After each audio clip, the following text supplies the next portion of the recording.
एकता की ताकत। बच्चे एक साथ खेल रहे थे। डीजे एक कुर्सी को मेज के पास खिसकाने की कोशिश कर रही थी। कुर्सी का वजन ज्यादा था। अकेले वह उसे हिला भी नहीं पा रही थी। तभी नानी कमरे में दाखिल हुई। उन्होंने देखा कि डीजे किस कोशिश में लगी हुई थी। वे मुस्कुराई। नानी बोली, आओ बच्चों, मैं तुम्हें चंचू नाम की चींटी की कहानी सुनाती हूँ। वह वुडवर्ल्ड जंगल में रहती थी। यह कहानी तुम्हें समझाएगी कि जब हम सब मिलकर काम करते हैं, तब कठिन से कठिन काम भी चुटकी बजाते ही पूरा हो जाता है। चंचू चींटी अपने दोस्तों के साथ वुडवर्ल्ड जंगल के एक मोहल्ले में रहती थी। वो बहुत मेहनती थी।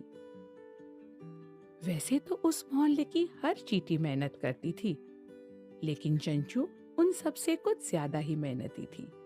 लगातार दिन रात काम करने के बाद भी वह उफ तक नहीं करती थी। मोहल्ले की सब चींटियां उससे बहुत प्यार करती थी। चींटियों के मोहल्ले के पास ही रूमी नाम का एक टिड्डा रहता था। उसे गिटार बजाना और गाने गाना बहुत अच्छा लगता था। रूमी जंगल भर में अपने गानों पर नाचता, उछल कूद मचाता और इंतजार करता रहता कि कोई आए और उसका संगीत सुने। वह अपने आप को दुनिया का सबसे अच्छा गायक समझता था। लेकिन वुडवर्ल्ड जंगल के अन्य छोटे प्राणी उसके बारे में कुछ अलग ही सोचते थे। दुख की बात यह भी कि रूमी बड़ा ही नीच और खुदगर्ज था। अक्सर ही चींटियों के मोहल्ले में चुपचाप घुस जाता और उनका सारा खाना चुरा लेता, जो छोटी छोटी चींटियों ने बड़ी मेहनत से जमा किया होता था। चंचू उस पर चिल्लाती, ऐसा मत करो रोमी, लेकिन रोमी के कान पर जू भी नहीं रेंगती। ऊपर से वह एक खेला छीन लेता और हंसते हंसते वहां से बचकर निकल जाता। यदि कोई चींटी उससे रोकने की कोशिश भी करती, रोमी उसे आसानी से झटक देता और आगे बढ़ जाता। चंचू को बहुत गुस्सा आता, लेकिन उससे भी कहीं ज्यादा वह उदास हो जाती। भला एक छोटी सी चींटी एक हष्ट पुष्ट टिड्डे का क्या बिगाड़ सकती थी। एक दिन वह गहरी सोच में बैठी हुई थी कि अचानक एक विशाल हाथ ने उसे उठा लिया। वह हाथ था एडी का। एडी ने अपने आवर्धक लेंस से उस छोटी सी चींटी को बड़ा करके देखा। फिर एडी ने पूछा, क्या बात है चंचू, तुम इतनी उदास क्यों लग रही हो? चंचू बोली, मैं उदास नहीं हूँ, मुझे बहुत गुस्सा आ रहा है। वह रोमी इतना खुदगर्ज है, इतना नीच है, वह आकर हमारा सब खाना चुरा लेता है। झुंझलाते हुए गौरजी पूछ बैठा, फिर तुम उसे रोकती क्यों नहीं? चंचू बोली, हम उसे कैसे रोक सकते हैं? हम ठहरी छोटी छोटी चींटियां और वह इतना बड़ा। हम्पी ने पूछा, मैं एक सुझाव दूं? उसने सबको बताया कि उसके दिमाग में क्या ख्याल आ रहा था। सबने ध्यान से सुना।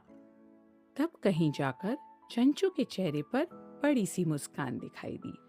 बढ़िया है, चंचू ने आंख मारते हुए कहा। बदमाश रोमी को सबक सिखाने के लिए इससे अच्छा तरीका नहीं हो सकता था।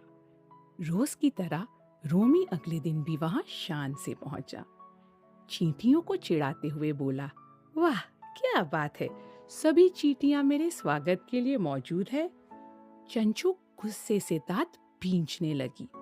अच्छा, अब समझा, तुम सब मेरा गाना सुनना चाहती हो।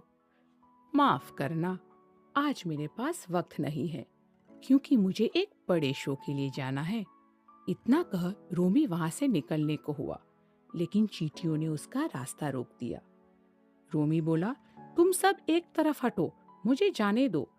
चंचू बोली, आज तुम्हें इतनी आसानी से नहीं जाने देंगे, पहले तुम हमारा प्रदर्शन देखो। चंचू ने जोर से सीटी बजाई और हजारों चींटियां एक सेना की तरह परेड करती हुई आ गई। रोमी इतनी सारी चींटियों को देखकर चौंक गया। वुडवर्ल्ड जंगल के हर कोने से चींटियां निकलती चली आ रही थी। देखते ही देखते रोमी के सामने चींटियों की एक मजबूत दीवार खड़ी हो गई। फिर वे सब हंसी और एक कड़ी में बंध गई। कुछ ही क्षणों में वे सब एक दूसरे से लटकते हुए एक भयंकर गेंद की तरह हो गई। ऐसा लगा मानो चींटियों की एक चट्टान अपनी पूरी ताकत से रोमी की तरफ लुढ़कती जा रही थी। अब रोमी घबरा गया।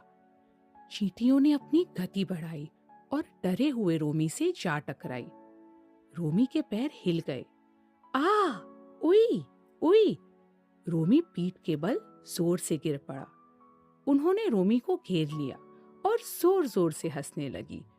चींटियां रोमी को धक्का देते जा रही थी और साथ में काटती भी जा रही थी।